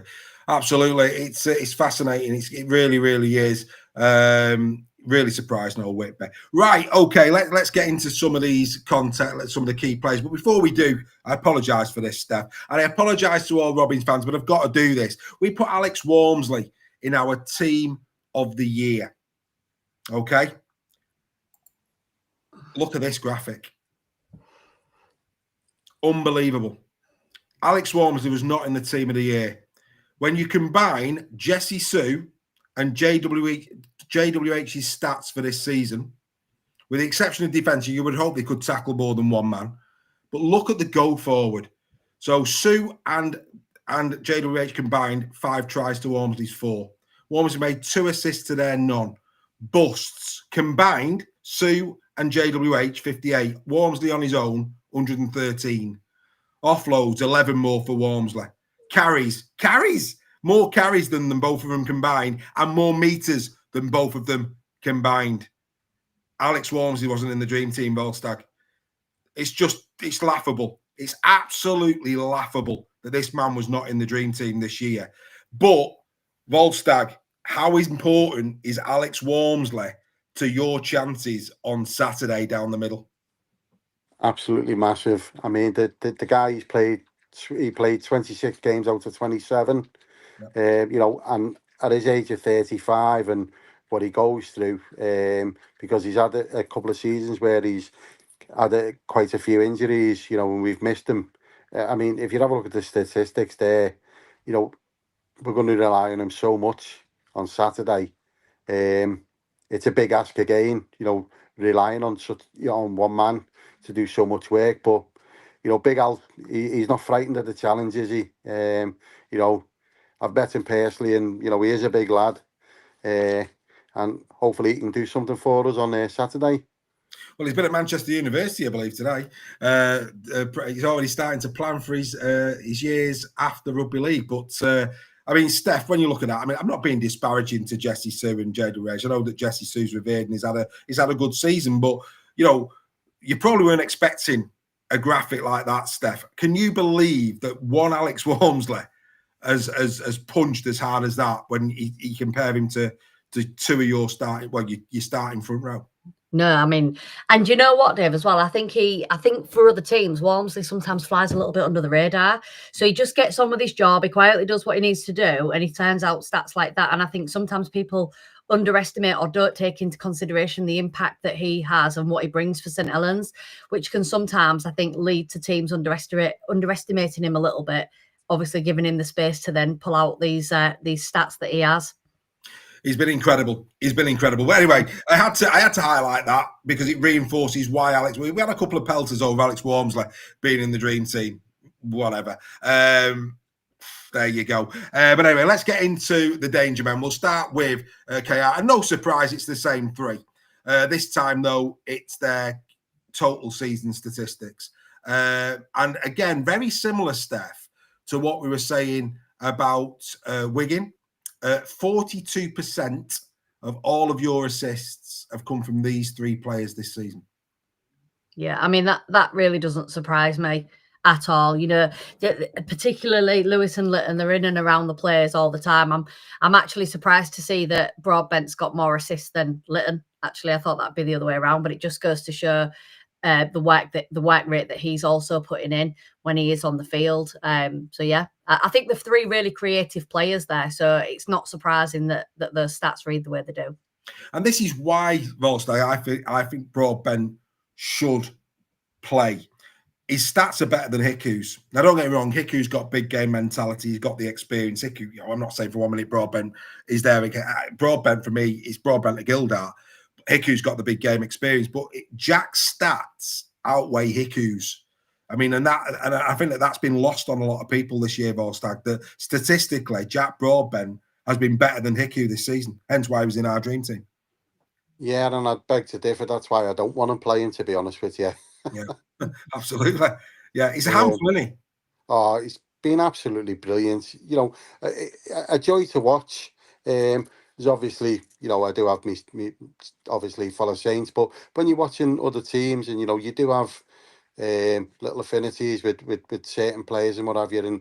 But when you look at Jack Broadbent, and as Stef said earlier on, you know, he has been moved about a little bit. And, you know, so he's had to do different jobs. And every job he's done absolutely brilliant. Gives it 100%. What more can you ask from a player, you know, and his skill is absolutely brilliant. I mean, if you have a look at the meters he's done, the carries, you know, the tackle busts, you know, it speaks for itself. He is a fella that, you know, we've got to worry about.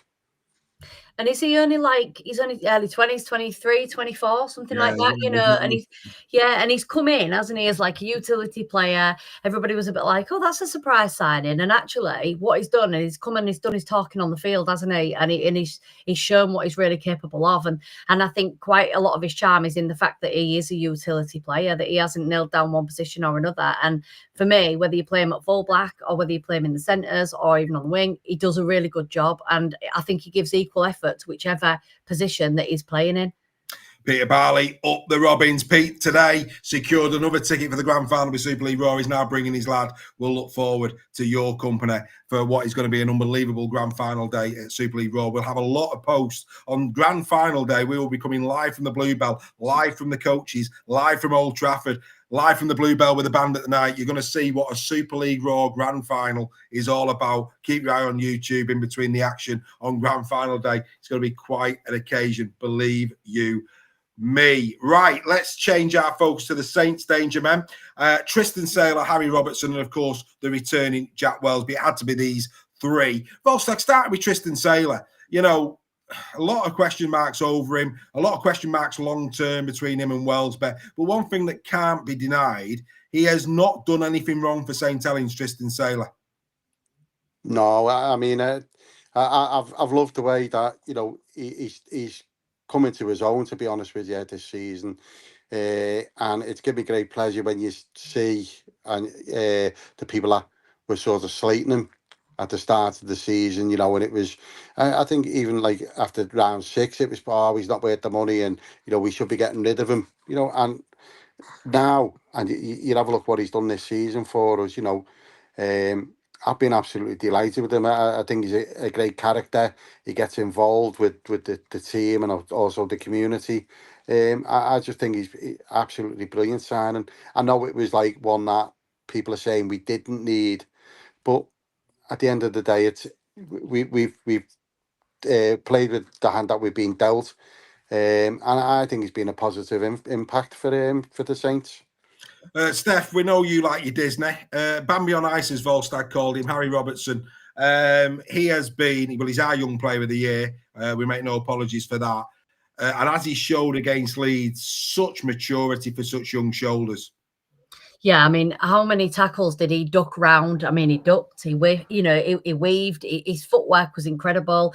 I think Jake Connor swung an arm at him, he ducked under his arm, you know, and then obviously he got that pass away to Saylor, and then Saylor got that pass across the field, which was absolutely outstanding play, you know, but that was worked. It was worked by the team, but Robertson put in the hard yards to get round and get close to that line and get them in a position to be able to do that. And I just think he's a really exciting player. You know, I watch him and he goes out there and he gives 110% every time. He plays like he's got something to prove all the time. I think he's a real joy to watch. Yeah, and I think once he finishes his bulking, because of course he's still probably got a bit of bulk to put on, it's going to be an unbelievable player. Yeah. Stef Sale said in Weekly, Steph, that he sees Harry Robertson as a future England international. Would you go along with that?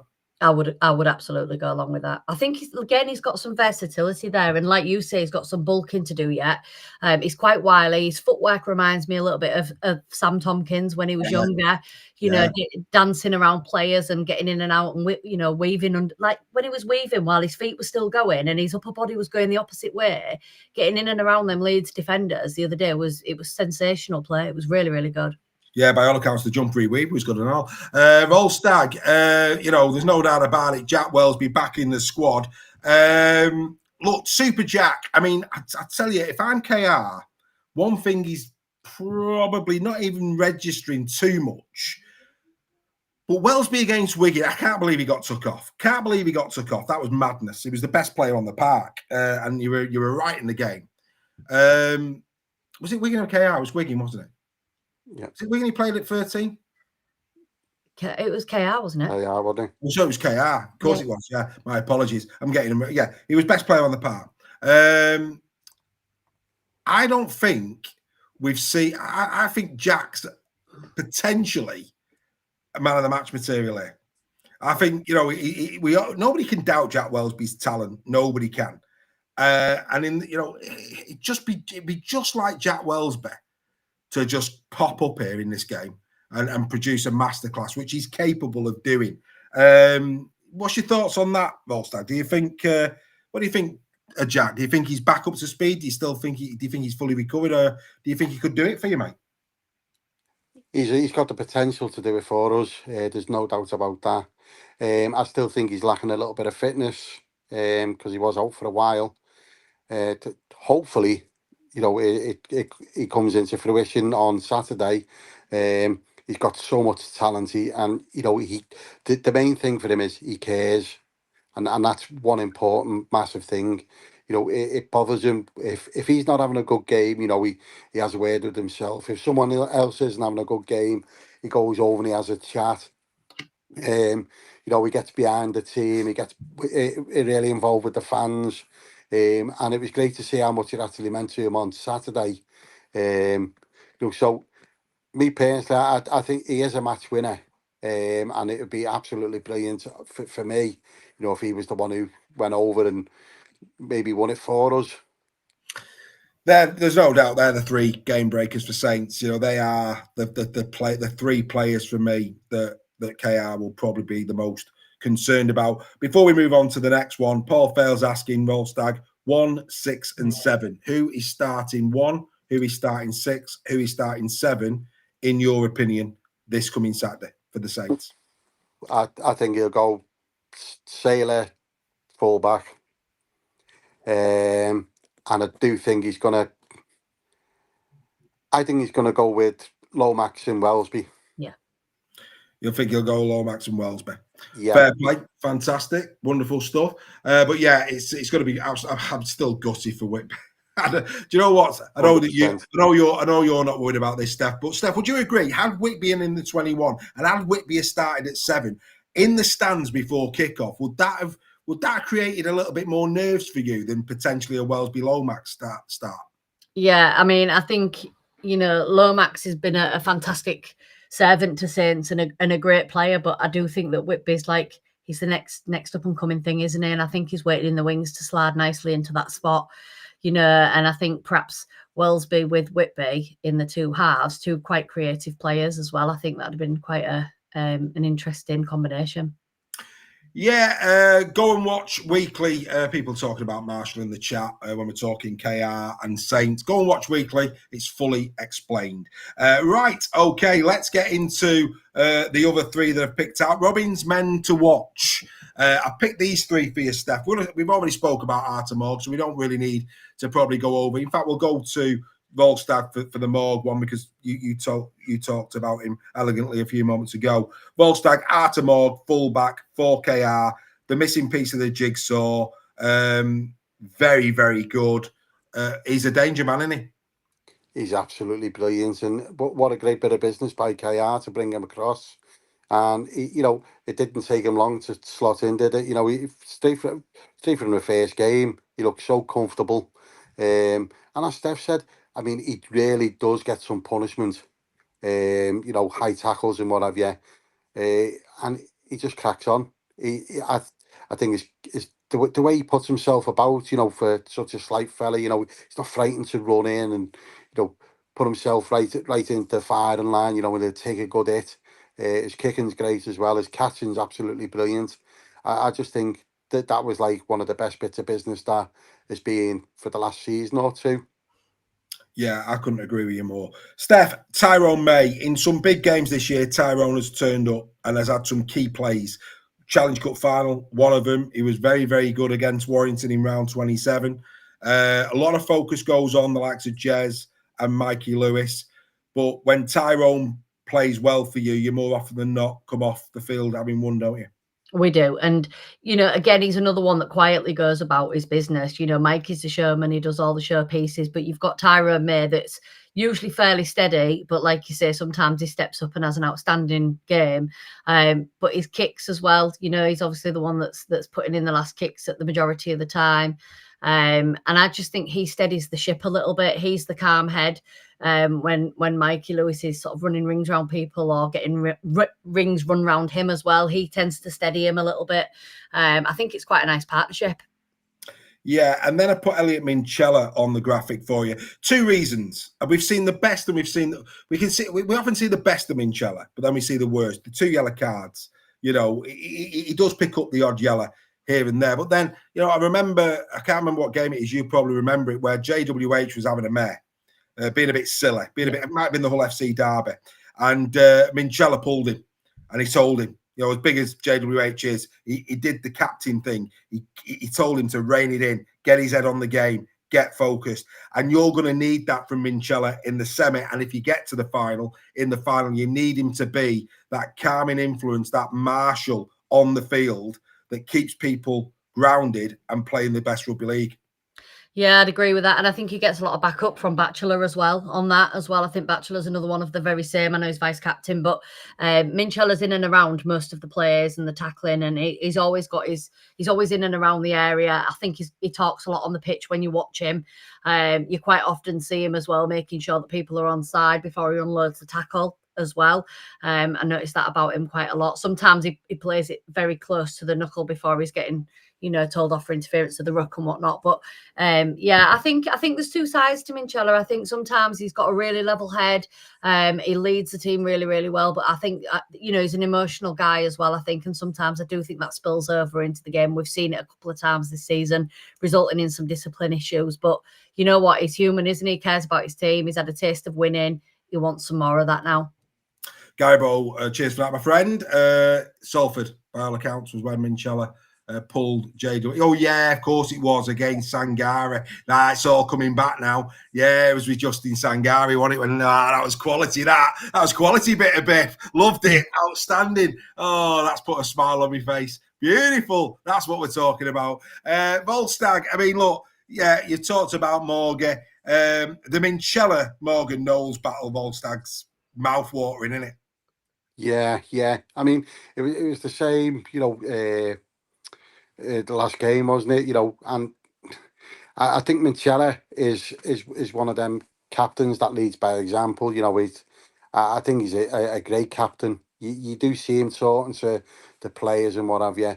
And as you say, the way when he handled the JWH situation, it wasn't like over the top. It was like staying, give him what for, and moved on and then got on with his game. I think he's so important to KR with the way he deals with things, and obviously his tackling. He's absolutely brilliant. It's hard. The majority of the time it's fair. Yeah, okay, he's had 2 yellow cards, but you take that, and he's a player you'd have in your team. You'd be made up to have in your team. Absolutely. Great player. Great player. I mean, what a story Minchella's been. Outstanding. Absolutely outstanding. Right. The Saints to watch. Let's take a look at these. I've got Matt Percival. Hopefully he's fit. You've talked about his knee concerns. We'll come to that in a minute. Darryl Clark at dummy half, got his hands full with Jez Litton, and of course Morgan Knowles. We'll go through each of these with Volstagg, bring you in here and there, Stef. Matt Percival, what a player. But this is the thing. 80% tackle efficiency this season, which I just can't believe. He brings so much to Saints. He runs out of backfield. Incredible. So brave, Volstagg, isn't he? I mean, both in defence and attack. I mean, if anybody's going to for example, JWH against Sangare, who's taking the next carry in? Well, if that's against Saints, it's Mark Percival, isn't it? He just puts his hand up. I'll have it. No problem. He's fearless. He's so important to you, both from a goal-kicking perspective, but his all-round play on that left edge. Yeah, he's, watching him over the years, and he just seems to have got better and better. He is one of them. He puts his body on the line. He just keeps going and going. I absolutely adore him. I've tried to meet him a couple of times. Every time I see him, I just sort of like, and walk away. I'm just in awe of him. He's such a great player. I've loved him for years and years. I think with the knee injury with him, that's the only thing that worries me, because he has played a lot of games with injuries, and he has missed a few games. So I do worry. I think he's important to us, especially for Saturday. I mean, I'm always surprised. People put Percival at 34, 35. I think he's 31 or 32. I mean, I know he's had a lot of injuries over his career, and that's probably now starting to take its toll. But you've got a massive headache. Wormsley's, 35, 36. You've got Percival at 31, 32. And some of these players are going to be very, very hard. I mean, everybody's replaceable. Of course they are. But some players are very hard to find a replacement for. And I think Percival will fall into that bracket, mate. Yeah, definitely. I mean, we had... last season, Wonga Blake, he was sort of going to take over from Percy, and he was one of them people that stayed out on the wing, where, as you say, Percy comes in, he wants to take that carry, he wants to be it. He's looking for that action all the time. It's going to be so hard to replace that lad. It really is. Yeah, Wonga who came for the Wonga. Way! Anyway, we'll move on. Darryl Clark. Look, that's Clark. I mean, I think you were probably watching the weekly when a St Helens fan said that he's probably one of the worst nines in the comp, and of course we wobbled our head on that. Who else could have took over from James Roby than Darryl Clark? There was nobody else that could have possibly, and Darryl would have fancied the challenge. Of course, he would. Very hard to take over from the GOAT. That was never going to be easy, and it takes somebody of stature to do that. And I think Darryl's been okay. I think if his best years probably were at Warrington, there's no doubt about that. We can still do a job. But again, like I was saying about Tyrone May, Darryl Clark's one of those players that the Saints, that if Darryl Clark is on his game and he's floating around a man of the match type of game, Saints more often than not will come out winning that. Yeah, what I like so much about him is the dummy runs, because he puts it on the front foot all the time. He's always looking, his passing, I think, is great as well, and he's not frightened to get stuck in either, and when you've got someone of that ability, and his years or the best years are behind him, sort of thing, but I think he's done really, really well this season. I've really enjoyed watching him. He's a positive guy, and that's what we need. Yeah, I agree. And then finally, your player of the year. On the form he's shown this year, you're going to go some to get a like-for-like replacement. I just don't see how he can do that. Certainly not next season. I mean, long-term, maybe. But Morgan Knowles, I think if Morgan isn't in this game, it's easy street for KR. I think Morgan brings so much to your squad this year. Both sides of the ball. I mean, look at his tackle efficiency, 93, 776 tackles. I mean, it's just crazy, crazy numbers. How good has he been, mate? Outstanding. When you turn around, you look at players and you think, wow, that's what I want to reach to be the pinnacle of my career. You're looking at players like that because, he's a hero to a lot of young kids, and even adults. The way he's played, he's had issues with discipline and things, like over the last few seasons, and he just seems to have grown and grown. I do think he's going to be one of them players where it's really, really hard to replace. We're going to miss him so much, and I just hope he does really, really well at the Dolphins. I really do, because I think he deserves it. Yeah, absolutely. Absolutely. Couldn't agree with you more. Couldn't agree with you more. Steph, these three players on screen, I know as a rugby league fan, you'll have nothing but the utmost respect. And like I say, these are meant to watch, because if these three was to turn up and be on their 9 out of 10, 10 out of 10 form, it's a big ask for KR, isn't it, all of a sudden? It is, and I think like Volstagg said, Morgan Knowles is really key in this game. He's obviously brings so much to a game. He's such a professional as well. But I also, out of all the Saints team, I actually really like Mark Percival as well. I think I said it in the chat the other day that I really rate him. I think he's a really good player. But I also saw that he was obviously hobbling in the match against Leeds, and that obviously affected them. They were targeting him in that game once they saw that he picked up that knock. He is their kicker as well. Obviously, I don't know what leg he kicks with and whether or not that was the affected one, but either way, the rotation off the kick as well, regardless of which leg it is, that could obviously have an impact for him as well. So yeah, see how he goes. Yeah, it's going to be absolutely massive. And look at Daz Clark's average meters, 9.4. 9.4 a carry. Hey, not a bad player, that player. Well, Sag, is he? 9.4 a carry. Whoever was criticising him on social, you pick a ball and try and make 9.4 a carry against those players in Super League. Good luck to you is what I would say. But look, we could talk other contests, and again, somebody in the chat said about wingers that have not gone with wingers. The vast majority of the time, yes, the modern day wing will bring the ball out of backfield, but the majority of the time, they're on the edges. The work's been done for them. The overlap's been created. Yes, some of the finishes are just different level. I mean, since they changed the rules, some of the finishes are just beautiful to watch. I mean, it's what we watch the sport for. But I've tried tonight to pick players who are going to be right in the thick of it, and I'll have a massive, massive say in both the first game and the second. And I hope people have enjoyed that and believe that those players were the right ones to pick out. We're going to bring the lads back in a minute. Don't go anywhere. We'll get everybody on screen before we finish. But it'd be amiss of me not to ask you for predictions. So I know where you're going to go. I know where Stef's going to go. But where's Volstagg going to go? That's the interesting one. Let's start with you. What do you think's going to happen on Saturday? What prediction are you giving me, mate? Truthfully, mate, in my heart, I'd love, 1-8 for Saints. I can actually see 9-17 for KR. Yeah, you see at least a couple of tries, yeah? Yeah. Right, mate. And Steph, over to you. Your thoughts? 9-17. I think I voted that in the WhatsApp group as well. I mean, I'm not massively confident, but I think if we're going to do a job, we'll do it well. We're coming back off the back of a good break. We've got a fully fit squad. We've had quite an interesting couple of weeks with Mikey Lewis signing on. We've had the new shirt launch. We've got a new sponsor. There's a really good feeling and around the club at the moment. I think the decision is due tomorrow to do with the planning permission for the redevelopment of the land around the stadium. So that could be a factor. There's a real good feel in and around that club and that ground at the moment as well, going into this game. And, there's a lot to be said for that. KR on the up, and it's great for Super League. Simo's gone KR 1-8. Paul's gone KR 9-17. A lot of love for KR. I just hope it's a great game. And let's not forget 12-8 in round 24. We've seen some key stats tonight. Saints can hold their own down the middle. They've got some flair players as well. Could be interesting.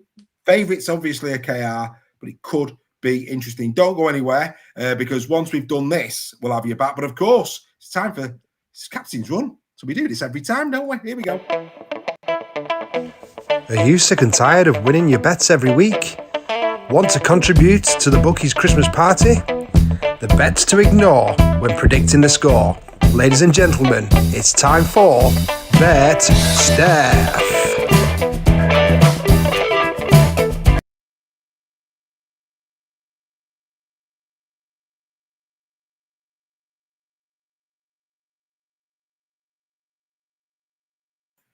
We can't hear you, Steph. You're on mute, mate.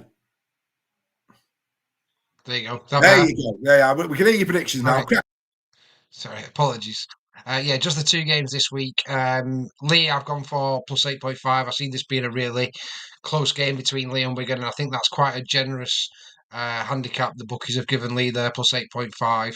And Saints plus 10.5. Saints got a great defence, as they showed against Leeds. They'll be tough to break down for KR. KR not going into the playoffs all firing, so I do see this one being close as well. So, I've gone for the 2 away sides on my handicap with the plus advantage. And for the try scorers, I've gone for Amaya Hanley from Leigh and Bevan French from Wigan and Tom Davis from KR. So if you bet on all 3 of those, that will return you 24-1, which I think is quite a decent return for 3 players who've scored a lot of tries this season. I like your try scorers. I like your try scorers. I think they're good. I think they're good. For a bit of value there, folks. Bit of value. Right, let's bring on the panel. First and foremost, Steph, I'm sure you'll agree with me. What a fantastic panel we've had this evening. Great that you've come on and joined us. Great debate. Loved every minute of it. So now what we'll do is we'll just do a quick crossover. Craig, Steph, who do you think is going to win the KR Saints and by what? Steph, start with you. Yeah, well, I've said all along there's going to be an upset in these playoffs. I don't believe it's going to be a Wigan KR final. So I'm going to edge my bets. I bet Leigh against Wigan as a shock. So I'm going to bet Saints to beat OKR as a shock as well, hoping that one of them comes off for my prediction league. So I'm going to go Saints 1-8. Wow, didn't expect that. Craig? Looking at it and seeing how the weather conditions are going to be and how the team's developed, and especially how St Helens seems to found a bit of form. KR have dipped a bit over the last 6 weeks, so if they haven't recouped as well over the time off, it could prove difficult. But taking the weather conditions into account, I'm going to go, and it pains me to say it, Saints 1-8. Wow. I think there's a little bit that you want it to be Saints if you get through. I'm not having that. I'm not having that at all. Are you going as well? Mine is purely on prediction league. Mate, I'm edging my bets for a surprise. You can tell Craig ain't going this weekend. Wow, I want an easier route for the final. You wouldn't have got through Craven Street, mate. Steph, we'll spin it the other way. Wigan, Leigh, you didn't have the chance to give us your prediction on that. Which way do you think semi-final one will go, Steph? I think it's going to go 1-8 Leigh. Wow. And Volstagg? Yeah, I'm the same. 1-8 on Leigh. Fantastic. Right. So there's a lot of love for Leigh. There's a lot of love for Saints, albeit prediction league biased from Mr. Sam. What a night. Do you know what? That's been as long as weekly. But do you know, it's semi-final. We had to do it. It's outstanding. What a captain's run. If you've watched us for the first... Who's doing that? Who's doing that? There's nobody doing that. That was incredible. What a chat. Loved every single comment that you've given me tonight. It's been an absolute privilege being in your company. Last word go to our panel, of course. So let's start with Craig. Craig, if you can sum it up, how excited are you for this weekend of rugby league? I am very excited for this weekend of rugby. You can't beat playoff rugby. You can't beat, and these two teams, again, you couldn't have thought it better on form and everything else going through between these games. These should be absolutely classic games. This should be fantastic, and I'm really looking forward to it. I was equally nervous as well for Wigan Leigh because it's so difficult to do. Happy day, Stef. You know, if this was a buffet, we're not talking sausage rolls and cheese and pineapple on a stick. Don't get me wrong, that's perfectly acceptable. We'd be talking fine caviar and salmon on a platter. It's that good, isn't it? Which Stef you after, Dave? You, Stef. Yeah, I'm dead excited. I think I'm really looking forward to tomorrow night's game. I've really enjoyed watching Leigh's journey over the years since they've come up. You know, so part of me is really, really rooting for Leigh. I think that they really deserve it after the progress that they've made. I'd love to see them in a grand final. I'd also love to meet them in grand final, and then we can pay them back for obviously 2023. But yeah, I'm really rooting for Leigh tomorrow night. So I've nailed my colours to the mast. I want Leigh to win, and what I really enjoy about it is when you know, to me it doesn't matter whether Leigh win or Wigan win. If we get to the grand final, to be the best, you've got to beat the best, haven't you? So it doesn't matter to me who we play. I just want to see a really good game of rugby league tomorrow night, and then I'll get nervous on Saturday for our game. That is the spirit. I mean, I've never been in the actual physical company of All-Star, but he does give me the impression that he likes a barbecue. And believe you me, he's not going down an Asda aisle for his beef burgers. Oh, no, he goes to his butchers. He gets the finest burgers, steaks, sausages. And that's exactly what we're going to be feasting on here. A buffet of the finest barbecued meat. That's what it is that we're going to see this weekend, Volstagg. Your thoughts on the games? I'm so excited, honestly, so excited for this weekend. You know, it's going to be two very, very good games. Very close. I did say the other day that I did think that one of them would go golden point. I think that would just add to the excitement for the weekend itself. I just hope it's not our one. Well, we will but find out. And of course, my old friend, the man that is my Morecambe to my Wise, and my, you know, Ronnie Barker to my the other one. So what? My brains. Ronnie Corbett. Actually, I'll be Barker. You can be Corbett. But yeah, go on, Stef, mate. What a night! It's a pleasure, isn't it, to be in the company of Craig, Stef, and Volstagg. What a great addition that's been to this captain's run. No, it's been fabulous, and I just want to be the first to say congratulations to the members who've come on tonight. I thought you've spoke exceptionally well. You can tell you watch Super League Raw every week because your knowledge is second to none. And also, you know, it's a difficult thing coming on a live broadcast to thousands of people this will go out to. But you've done it with credit, and you've represented your clubs exceptionally well, completely unbiased, and just shown why our members are the most knowledgeable out there. So credit to you. And I'm just hoping Betstef comes in this week so I can buy one of Volstagg's gold chains there, buddy. But you know what? I echo exactly what Stef said. The respect. This is rugby league. That opposing fans can come together, discuss the great game of rugby league with pride, with passion, but the utmost respect. That is what it's all about. Like I say, nobody's doing anything like what you've seen tonight. We hope you've enjoyed this version of Captain's Run. We'll get to do it all again for the grand final in a week's time. But on behalf of myself, the special guests that have come on tonight, and of course, my old friend Stef, enjoy what should be not only an incredible semi-final weekend, but you've also got the NRL, you've got the women's NRL, you've got the championship final, you've got the women's grand final. If you love your rugby league, I don't think many weekends are going to come better than this one this week. Make sure you take it as much as you possibly can, and we will, of course, be back for the Final Whistle podcast for your trip to work on Monday. From all of us to you, enjoy the rest of your evening. Bye for now.